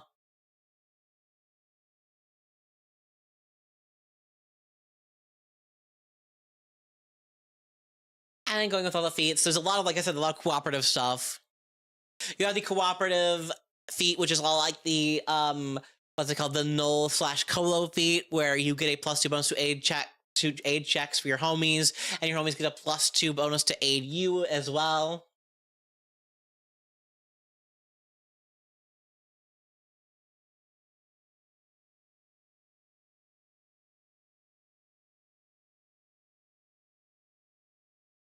Also, I'm trying to look at like I love the art of this because there's feral dog right here. You've got like spooky spicy dog with a rusted blade covered in scars who's blind, and then like where is it? You got this motherfucker, goofy ass boy with doing the finger guns. This is like the dichotomy between Vlaka. I love them. They're goofy as fuck.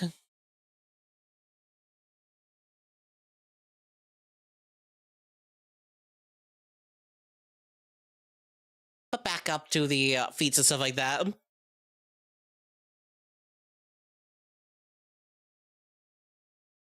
We have Determined Optimist, which goes over the whole like, let's do it. We got this together, friends. You refuse to give up or give into despair, even when all seems hopeless. Okay, +1 bonus to saving throws against emotion and fear effects. If you roll success, you get a critical success instead. However, you can't take this feat if you have the heightened paranoia feat. What does that do, you might ask? If you are trained in Arcana, Occultism, or Religion, you witnessed the ritual that supposedly rekindled Soda's flame up close, and while it was certainly impressive, you don't believe it should have worked. You can't seem to shake the feeling that something else is at work behind the scenes, something dangerous unknown. Whatever it is, you intend to face this threat head on. You succeed on a saving throw against an effect that could impose confused, controlled, or frightened, you get a critical success instead. But you can't take this if you have the Determined Optimist feat.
Hello? Hello? Hello?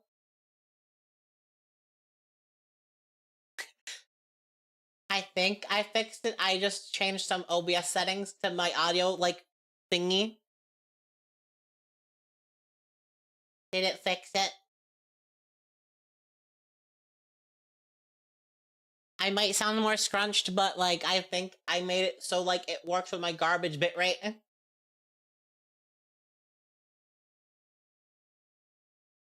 If you can hear me, what was the last thing, you guys heard?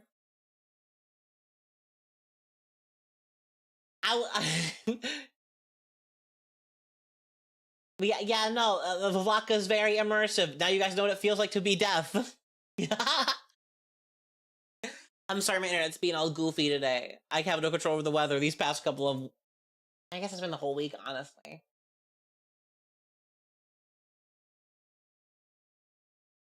Panda, what was the last thing you guys heard me talk about? Because there's a lot. Probably.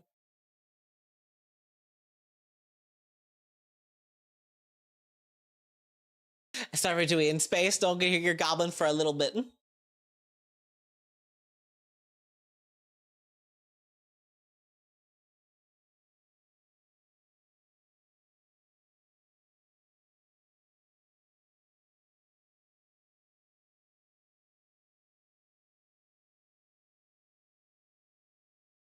Damn it, Gosra. Yeah, no, it's been storming for the whole week.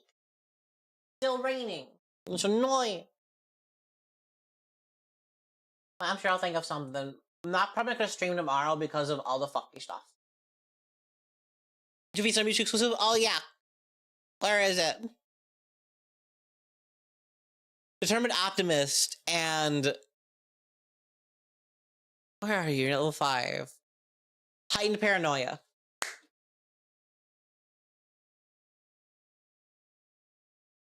The Optimist one cannot be taken if you have Heightened Paranoia, and then vice versa. The Puppet Dichotomy. Determined Optimism gives you a +1 both saving throws against emotion and fear effects. If you get a success, you get a crit success instead, because you're like, yippee! We can't give up or despair! And then you have fucking Heightened Paranoia. You saw the ritual that supposedly rekindled their like the star in the sky's flame. And while it was cool, you don't believe it should have worked, and there's probably stuff going on in the background that's kind of scary you should be aware of. So anytime you make a will saving throw against an effect that imposed confused, controlled, or frightened, your success is a crit success instead. I love that a lot. Also, it kind of hints at like some fuck shit going on in the background, which I really like when lore stuff pops up inside of ancestry feats. I think it's really cool. Because I don't know a lot of the lore of Starfinder. I'll be the first to admit that. I wasn't very much into Starfinder 1E because it was scary. And people were mean. However, this is really cool.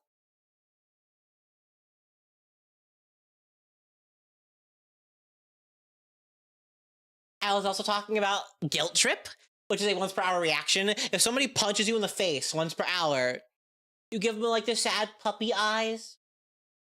You look at them all sad like, how could you hurt me? Make them feel shame for hurting you.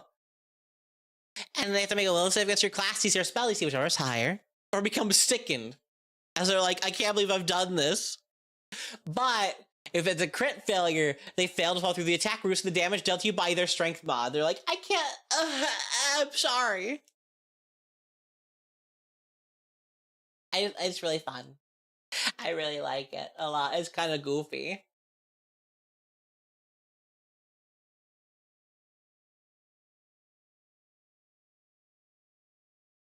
And then one of my favorite ones, the Science of Motion. It's really weird. I like it from a thematic point of view, but it's kind of funny. If you are trained in athletics and one space-related lore, like astronomy lore, physical science lore, or sun lore, your extensive scientific knowledge of astronomy, astrophysics, and stellar phenomenon have given you insight to underpinnings of the universe, particularly motion. You get +1 bonus to athletic checks to reposition, shove, or trip. And if you crit fail an athletic check to reposition, shove, or trip, you don't do like the whole horrible bad thing. You just do a normal failure instead.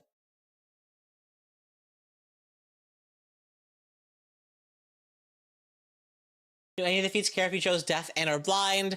I mean, expanded senses just gives you an extended reach of it to up to 120 feet. It'll give a special sense. I don't recall any other ones that are like exclusively to deaf and or blind. I don't recall any of it. Yeah, no. There isn't one.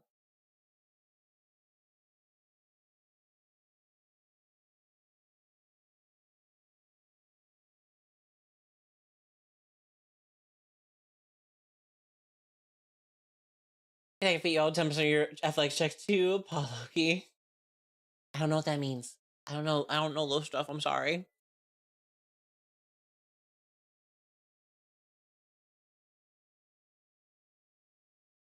Just the thing is very interesting because it's just that one, I think, rogue / investigator feat where you just kind of pull an item out of your pocket that you like.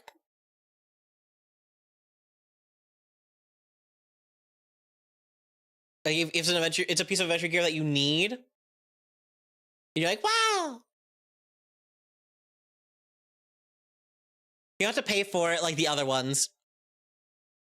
Oh yeah, you do. Never mind. The cost is the price of the item. I forgot. Thank you, Ruby, for the follow. But yes, this is just that, like, what is it? It's a prescient planner, is that what it is?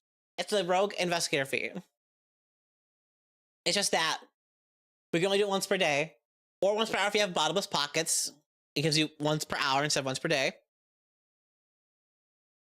But that's an ancestry feat, which is, like I said before, with the whole focus point getter riser, it's better than a class feat because class feats tend to be more powerful.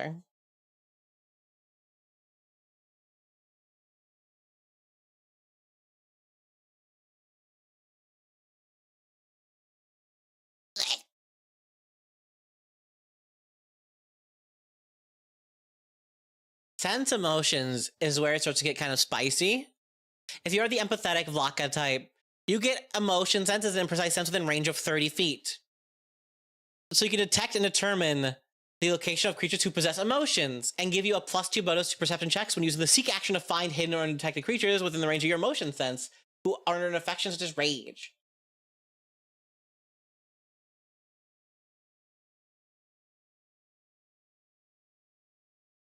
And well, that is great. Emotional Maestro at level 17. You get emotion sense up to 120 feet on top of the bonuses you get from the last feat, which is pretty great. A lot of things have emotions, especially if they're trying to hide from you usually, unless it's like a predator. Although I think predators can still have emotions. I'm pretty sure predatory animals can be like, ah, I'm hungry, or ah, I'm angry.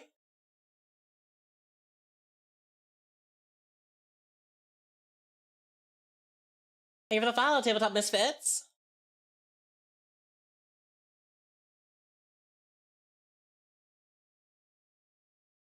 And Legend Weaver is interesting. Tail Spinner is a feat I didn't talk about. It just gives you prestidigitation. But at level 17, Legend Weaver is special. You get Illusionary Scene as a 6th rank innate spell that you can cast once per day. However, when you cast Illusionary Scene this way, the spell automatically adapts to suit its audience. A deaf creature that witnesses the illusion can see a deaf creature that witnesses the illusion actually sees the character in the scene visually signing their dialogue. A blind creature that witnesses the illusion additionally hears the audio description of the scene. A deaf-blind creature witnesses the illusion additionally receives a psychic impression of the scene and its dialogue into their mind. You turn into an accessible movie theater once per day. Will this ever really come up? Other than like illusionary scene just being a good like spell to use in general? Maybe, maybe not. Do I love that it exists? Yes. I had a blind friend that had like movie theaters sometimes have like headphones that you could put on that like gives you like descriptions of what's happening, as well as like the dialogue and stuff normally. It's like that, but like with a spell. I think it's really cool. I just like that it was added to the game. It's not like the most, like, it's like 6th rank spell that you get innately once per day. That's pretty strong. But I just like the added on little itty bitty thing at the end of it. I think it's really cool. Personally speaking.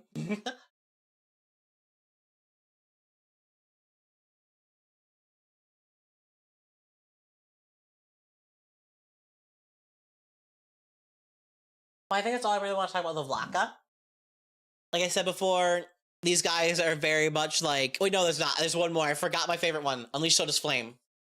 Soda, like I said before, is the sun that got rekindled that was like on their dying world and shit like that. One spray to action ability, Fire Beam. You just channel the heat and energy of your sun and go like... and shoot plasma. 10d8 fire damage. 120-foot line. Make a basic reflex save.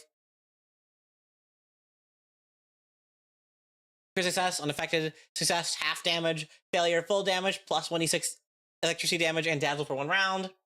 Crit failure, 26 persistent electricity damage and blinded for 1 round. And then for 1 minute afterwards, your body is full of so much solar energy that creatures that grab you or hit you with an armored attack or non-reach melee weapon take 1d6 fire damage. Which is weird. Because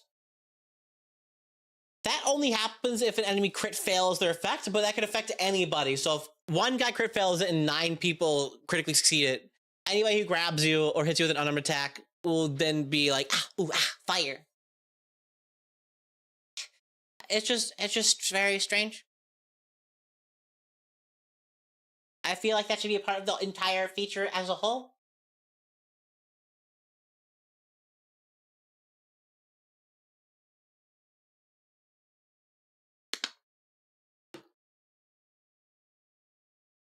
I know it's probably not. I feel like this whole part should just be moved up there, like right above crit success. The last thing in my pocket, the power pack taste of Sunny D. It's pretty great. I like it a lot. But I feel like that last second crit failure thing should be up in the Unleash Soda's Flame base thing. Because it doesn't make a lot of sense to me.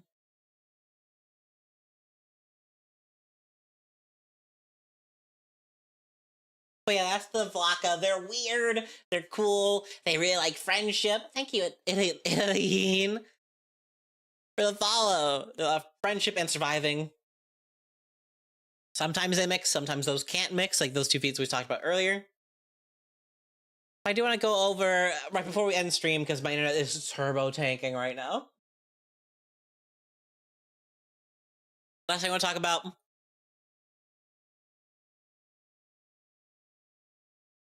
Oh shit. The Space Pirate archetype. This was shown off on Blue Sky and Twitter, I believe, but this is my favorite out of all the archetypes. Why? Because it's really fucking good. Especially, it's like a really good melee and shoot gunner thingy, kind of like the Drifter Gunslinger. However, it's really short. There's only like 3 feats. So like, you know, but like, Dustin, can you add more feats to this later, please? It's really cool, but there's only 4 feats of it.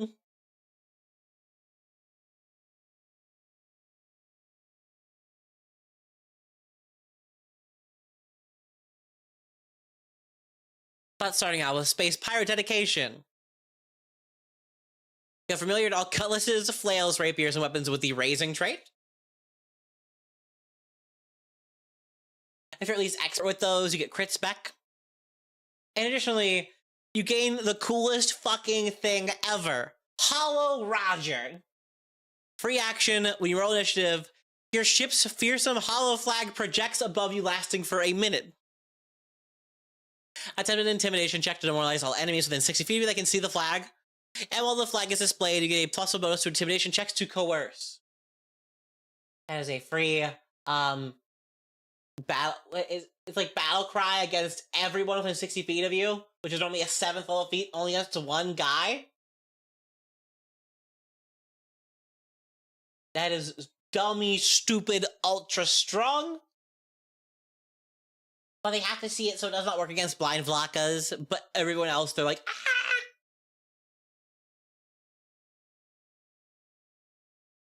Although, here's the thing.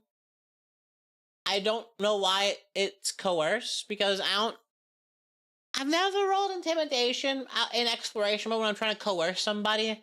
I feel like it should be demoralized, but I know that might be way too strong, so I don't know how it works.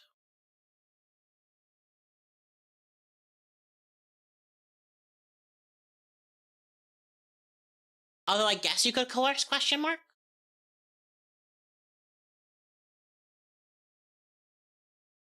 Because I'm pretty sure coerce is an exploration activity, and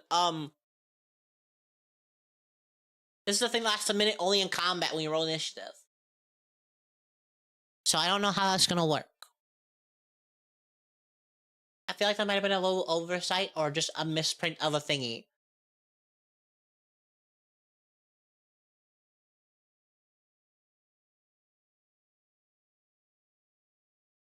But next up, we have Broadside Charge. I love these feats, by the way. I love their names, and I love their effects. Thank you, 12-Sided Goblin! I love that name. Broadside Charge, 2-action ability. If you're wielding a gun in one hand and a melee weapon with the agile trait or a phase cutlass in a different hand, you run at a man after you shoot them first. It's 2-action ability. Shoot a guy, run at them, stab that same guy. Both using your current multiple attack penalty. However, it counts as 2 attacks when calculating it afterwards. It slaps. This fucks. This feat's amazing for no reason. 2 attacks, 1 move, no map, 2 actions. That's rad. That's really good. That's really good.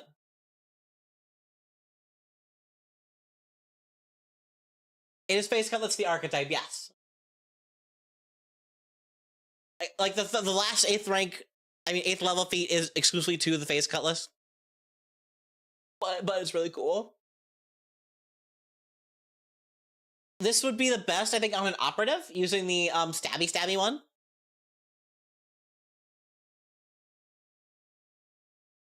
Because it's just really cool, and I love it a lot. It's Double Slice plus, yeah, it's like if Double Slice had a move.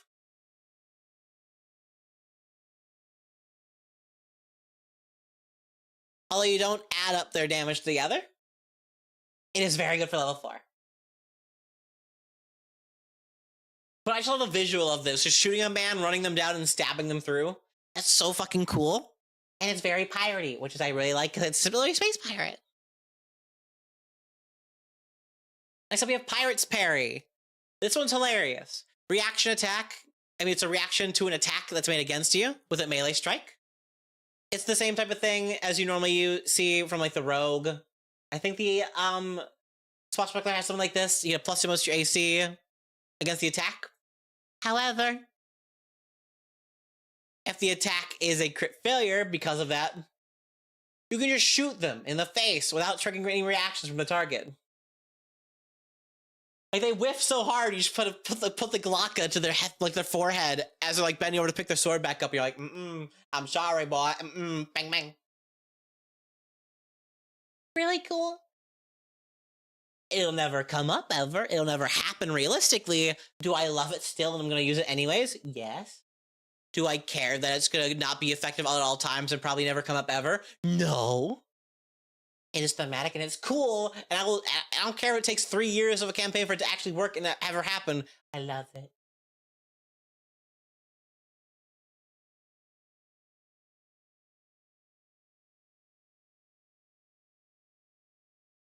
And like I said, the 8th level feat is exclusively to the Phase Cutlass. Reaction, press gang the soul. Trigger, if you reduce an enemy to 0 HP with the Phase Cutlass, can't be the gun, it has to be the Phase Cutlass. Your Phase Cutlass steals some of the enemy's vitality, pressing it into eternal servitude.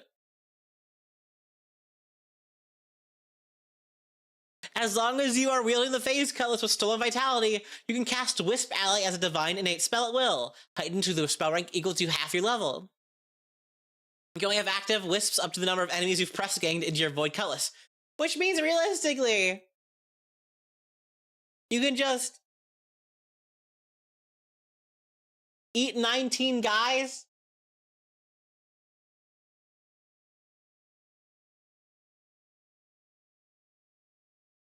and just have 19 wisps out if you have 19 turns to keep casting wisp ally, question mark.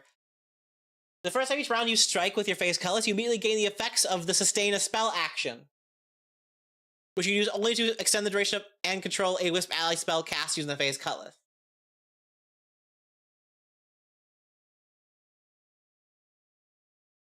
It's just a really cool feat, and I just love the fact that you can suck out their ghost and get a free spell out of it. Because who the fuck wouldn't want to suck out someone's ghost and then press gang them into eternal? The fact that it says press gang into eternal servitude is so fucking funny. Do they go away when you make the wisp go away? Or does it stay in there forever? I feel like the one wisp goes away every time you use it, but it's not completely clear on that.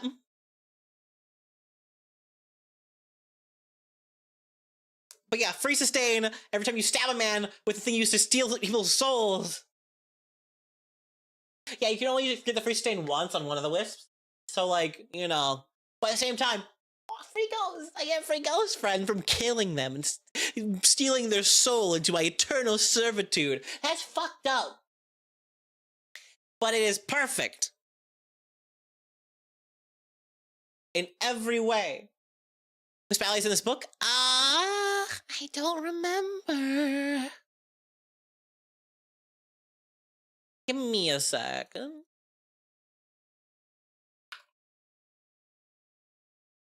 I can't spell.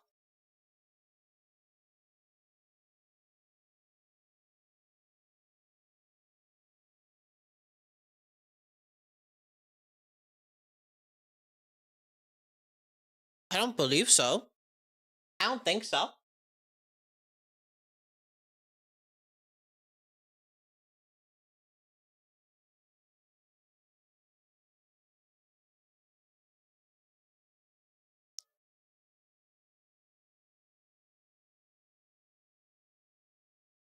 Ah, it's in the playtest media. That makes sense. Is that where the phase cutlass is too?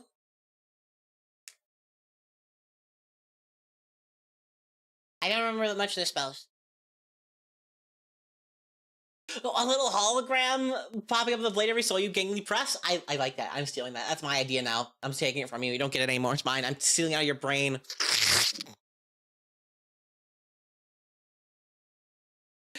But yeah, no, I love this. This is really cool. This is why it's literally, it's my favorite.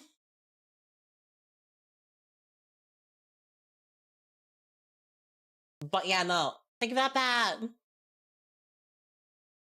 There's also additional feats like normal, menacing laughter at 4th level, quip at 4th level as well. 6th level has twin drop where you pull out your phase cutlass and your gun, and then 10th level has opening volley.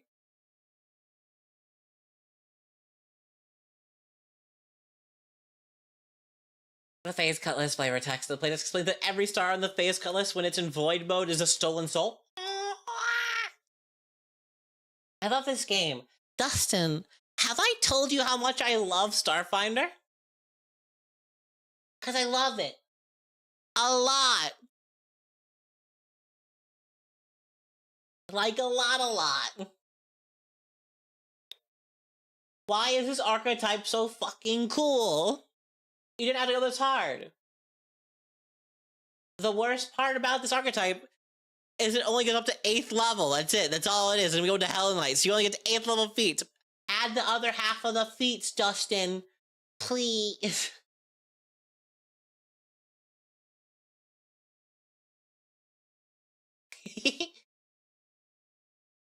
I need more pirate. I don't know what else. What's that one Starfinder spell that you see the Witch Warper Iconic use, where you summon ghost starships to go and blast the Earth? You should have that as like it's like set like it's like 20th level feat, as you get that once per day.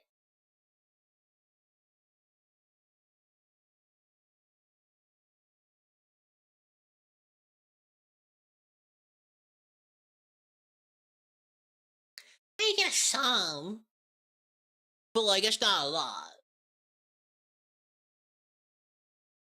I want more.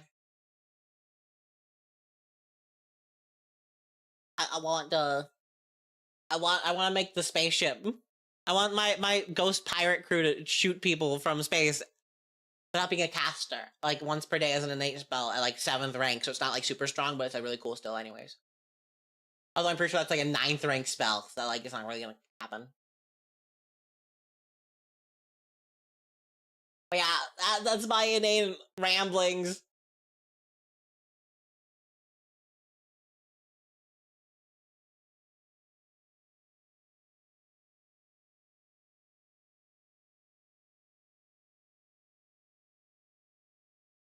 This is really cool.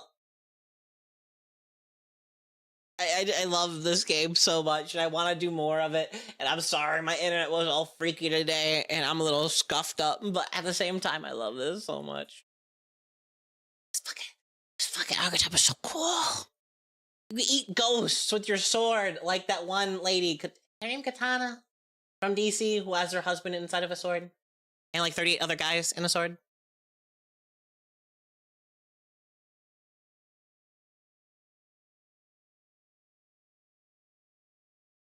Yeah, no. That's all I'm going to cover today. My internet's still exploding. It's almost 8 o'clock. I went over my 3 favorite ancestries, and also the space pirate. I think we're good.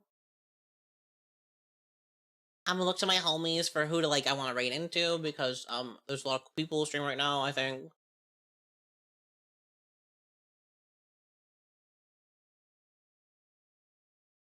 Um my friend Kiwi is currently playing D&D. So I'm probably gonna stream into her. I want to thank you all for watching. I was going to stream tomorrow, but my internet's probably still going to be goofy, so I'm not going to do that. I'm not going to make you guys sit through this again. But I want to thank you all for stopping by again. I have a Discord. If y'all want to go in there and go and talk to people in there, or like see what I'm up to, or get updates on what I'm doing. I will be live on Sunday on 2 different people's streams. Leech of the Bronze at noon, and then Index Page at 8 p.m., I believe.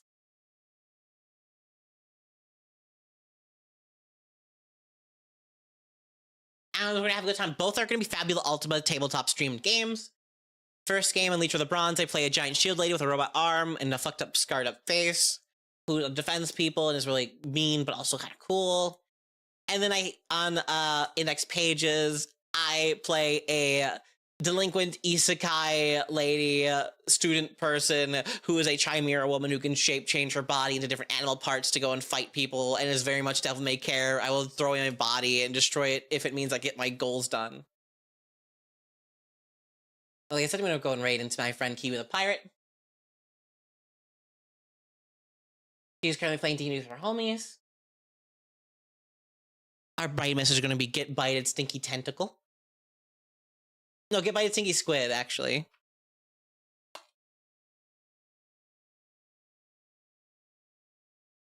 I'll put it in chat for you guys real quick.